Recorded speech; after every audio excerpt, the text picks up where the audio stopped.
안녕하세요, 여러분. 백영기 목사입니다. 오늘 여러분들과 함께 유다의 마지막 왕들에 대해서 살펴보도록 하겠습니다. 오늘은 여호와 김 그리고 여호와 긴입니다. 김이고 긴이에요. 아버지고 아들입니다. 열왕기하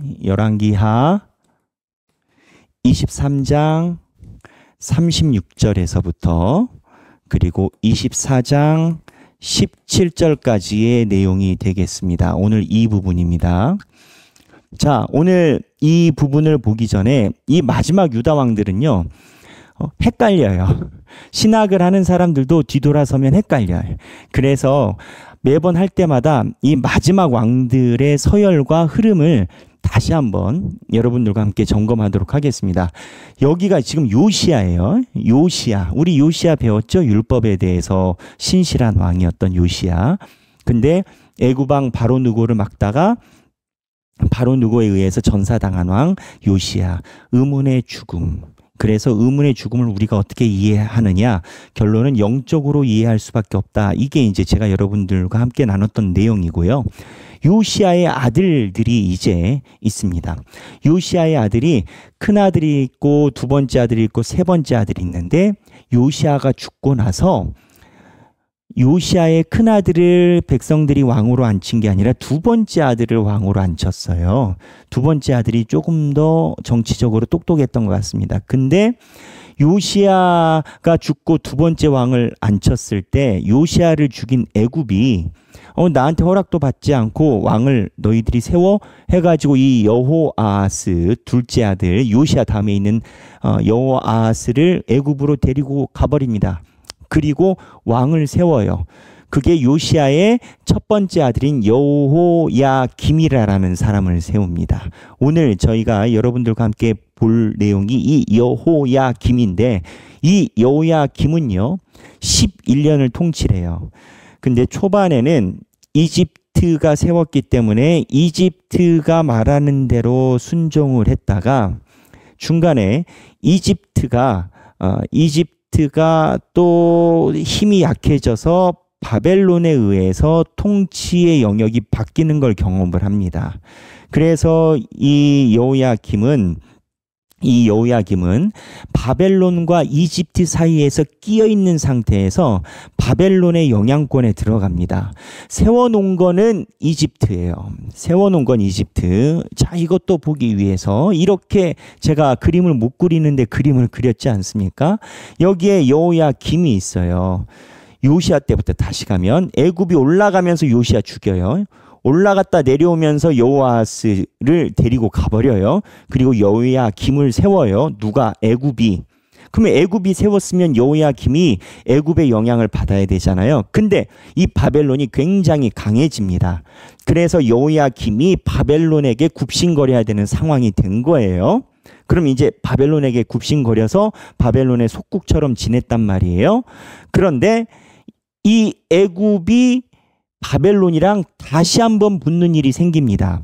바벨론에서 애굽을 완전히 초토화시키려고 내려왔는데 두 번째 이렇게 붙었을 때는 이제 두 번째라는 건 우리의 계산으로 두 번째인 건 거예요. 그 전에 많이 붙었지만 그것까지 다 계산하는 게 아니고 우리가 보는 흐름에서 두 번째 애굽하고 바벨론이 붙었을 때 소위 무승부납니다. 그리고 역사학자들의 말에 의하면 애굽이 이겼다라고 봅니다. 바벨론이 군대를 끌고 애굽까지 들어왔는데 여기서 바벨론이 힘을 못 본 건 거예요. 그리고 바벨론이 퇴각하니까 이 여호야김이 어떻게 하냐면 처음에 애굽이 세웠다가 바벨론에 굽신거렸다가 바벨론이 애굽이랑 해가지고 진 것 같으니까 다시 애굽에게 굽신거립니다. 왔다 갔다 왔다 한 건 거예요. 바벨론이 지고 나서 다시 전열을 가다듬고 다시 내려옵니다. 그래서 이 여호야김을 전투 중에 전사하게 되고 여호야김의 아들인 여호야김이 죽으니까 여호야김이 왕이 됐는데 얘를 잡아가 버립니다. 그리고 바벨론이 시드기야를 세워요. 그러니까는 이 이스라엘의 마지막 역사가 외세에 의해서 그냥 바람이 부는 대로 왔다리 갔다리 한 건 거예요. 그래서 오늘 제가 여러분들이랑 살펴보려고 하는 것은 이 여호야김인 건 거예요. 이 여호야김은 여호아스를 백성들이 요시야 이후로 세웠다가 누가 세웠냐? 아마레츠라라고 얘기를 했죠. 이 아마레츠 군단이 극우 보수주의, 민족주의, 국수주의자들이었다라고 했죠. 요시야가 할 때만 해도 요시야를 도와줬단 말이에요. 근데 이 극우 세력들은요, 사실은 바벨론을 지지하지도 않고 애굽을 지지하지도 않고 하나님의 뜻대로 하지도 않아요. 그냥 민족주의예요. 그러니까 바벨론을 지지하지도 않고 애굽을 지지하지도 않고 하나님의 뜻대로 가지 않고 민족주의예요. 이게 특이한 건 거예요. 이 극우 세력들이 여호아스를 세우고 나서 아마레츠라라고 여기는 사람들이 이 여호야김 때도 이러한 여호야김이 왔다 갔다 할 때 정치적인 세력이 됩니다.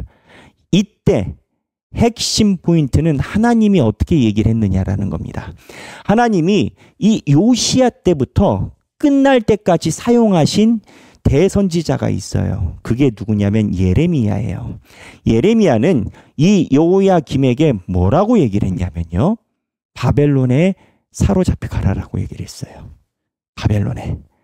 바벨론에게 사로잡혀가는 것이 하나님의 뜻이다라고 얘기를 했어요. 그러면 실제적으로는 뭐가 하나님 뜻이었냐?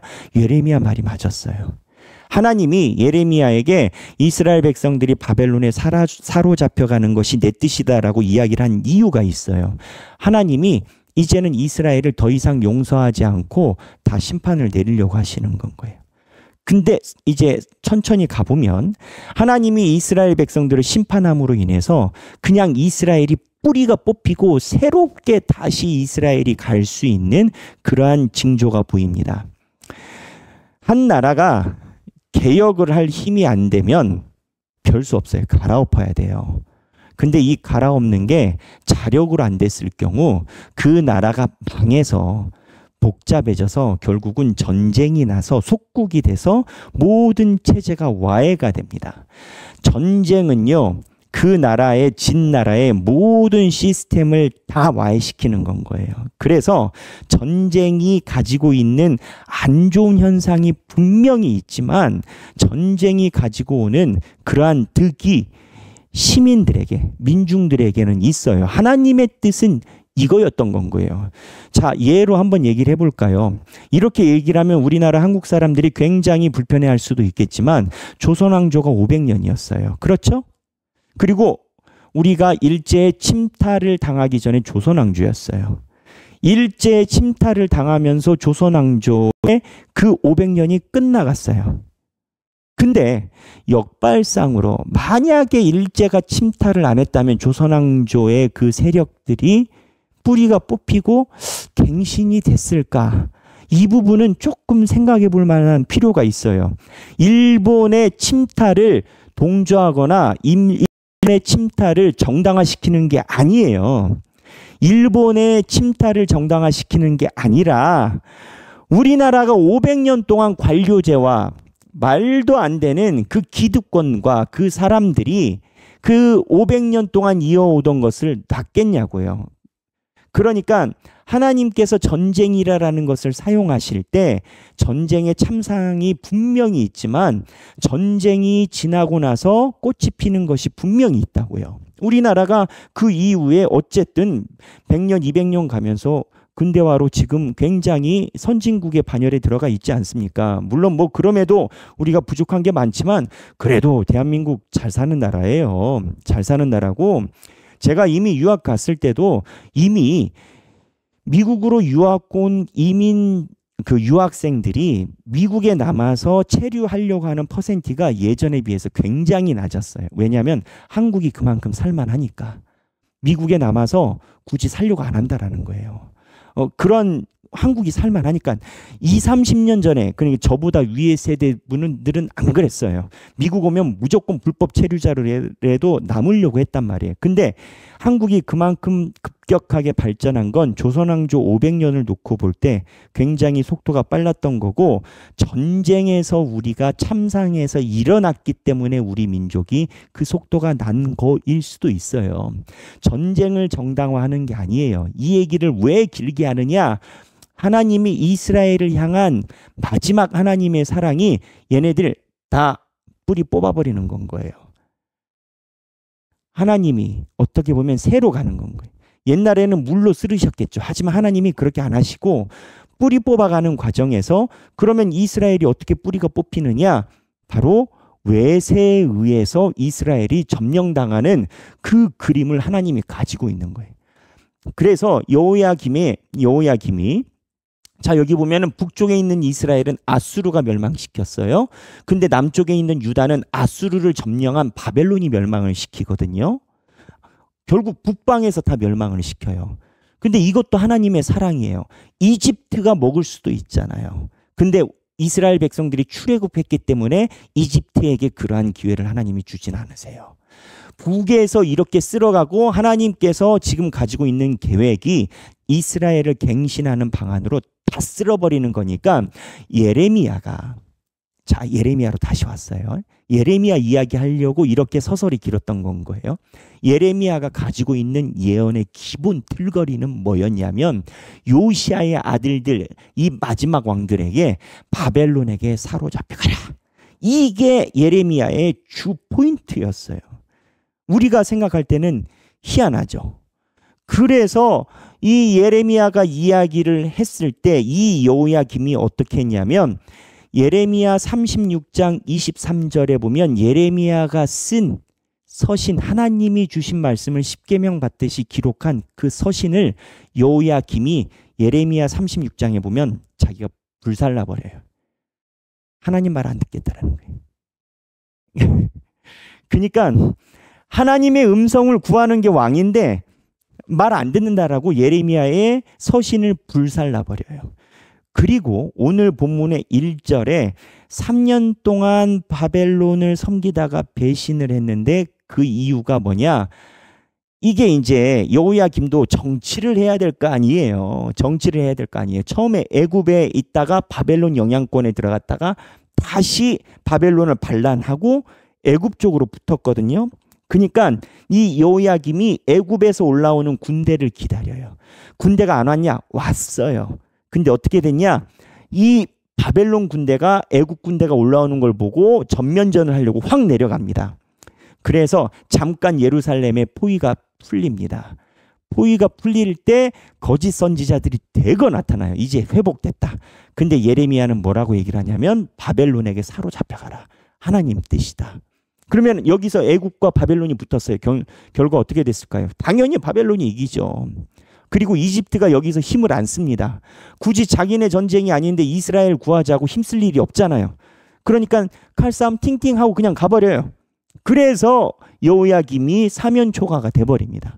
그 상황에서 여호야김이 이제 어떻게 죽었느냐가 여러 가지 사설이 있지만, 그냥 국지전에서 여호야김이 전사를 했다라는 기록이 있어요. 그리고 급작하게 여호야김 아들을 세우게 됩니다. 그래서 이러한 전체적인 스토리에서 오늘 제가 언급한 여호야김이 계신 거예요.